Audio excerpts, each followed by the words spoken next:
huge, and it's so nice. They make beautiful houseplants as well.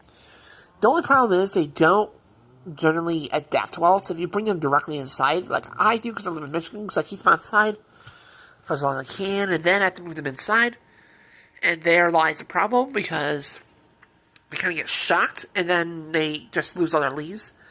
And then it's very easy to overwater them and let the bulbs rot. And then the bulbs, then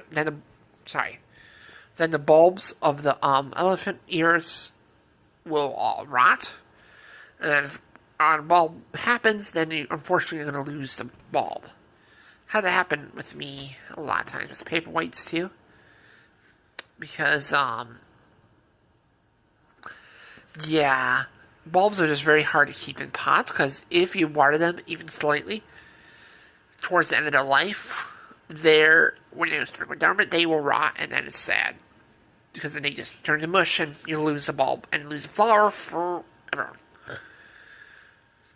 I'm hoping this year I actually get amaryllis flowers growing, because I have the bulbs stored downstairs in my little crawl space, as I like to call it, my basement, and it stays pretty chilly down there. So I should be able to get those out soon.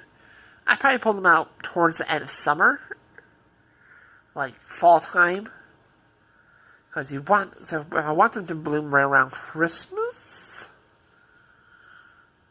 Yeah. So we want them to bloom around Christmas time, then go to sleep right around springtime, so they can sit down there. Yeah. But I'm hoping to actually get blooms from them, because I actually kept them cold. The last few years, they've been growing greens, because I would keep them in a cold spot, and they would just sprout during the summer. They would grow greens, but they would never actually bloom. Super annoying. But at least we can make that work. Give me 1 second. I do have to go let the dog inside. My dog's driving me nuts today, though, because earlier she wanted to go and play with the neighbor's dog, or whatever. So she bolted over there, and she ripped one of her bolts from her dog leash out of the side of the house.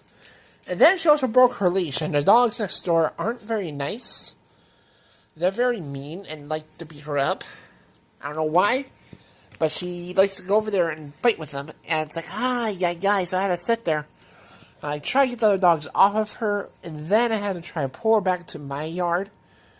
And then I had to fix the leash, too, because I'm like, come on, dog.